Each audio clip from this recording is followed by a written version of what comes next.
When a pair of Oklahoma teens fell in love, they had no idea their romance would capture the hearts of Americans nationwide. From a 2020 feature to a Barney's New York ad campaign, this transgender duo continues to spread their unique message of hope, acceptance, and normalcy. Please welcome Arin Andrews and Katie Rain Hill. Thanks for joining us, guys. Thanks for having us. This is such an amazing story. Now, Arin, you were born a girl. Now, how difficult was that growing up for you? Honestly, it wasn't incredibly difficult. My mom threw me in pageants and dance, but as soon as I was done with pageants, I was going down the street with my dad on a dirt bike. So I was just a well-rounded tomboy, as my mom used to say. But it was definitely difficult sometimes getting in those costumes for dance, and the sequins and the pink. It was kind of awkward for me. But it was easy being a tomboy in Oklahoma, I think. But as I grew older and as I got into puberty, that's when it got really difficult. It sounds like you have an amazing mom, Arin. Now, Katie, you were born a boy. At what age did you feel that you weren't a boy? I knew that I was supposed to be a girl when I was 4 years old. And that sounds really young, but it's actually quite common. Most people know their gender identity by the time they're 4 or 5 years old. I can't explain how I knew. I just did. I mean, it'd be like me asking a normal person when they felt like they were a boy or a girl. When did you know you were a boy or a girl? Most people would just say, I just knew. And that's how I was. I just knew from the beginning that I was different and that I was supposed to be a girl. Wow, and Katie, your mom actually brought the two of you together, right? So tell us about that first meeting. Well, yeah, our moms actually met before we did, and my mom came home. Well, I met your mom. Oh yeah, you met my mom, yeah. And she came home and she goes, Katie, I have this incredibly attractive trans guy who I want you to meet. He's so cute, he's so funny. And I said, yeah, okay, Mom, whatever, I'm studying. I don't have time for this.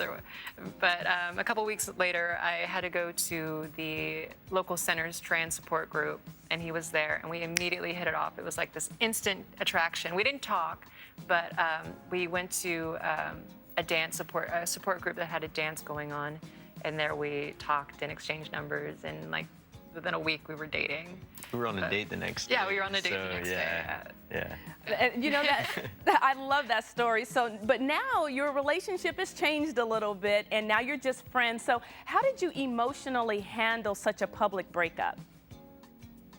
Well, for me, the media part of it did play a big part in why we broke up. It was pretty stressful, and the message that we were trying to give to people of we're normal kids. We're trans, but we're normal. We have normal lives. Instead was turned into this publicity thing about two transgenders dating, and everyone, it was cool. It got the message out. It gave the trans community some face time, but at the same time, it wasn't the message that we wanted to give out. But our breakup was publicized, which also put a big strain on our relationship. But I think Arin and I are always going to be close. We share a special connection. There's no one that's ever going to have this bond that I have with Arin.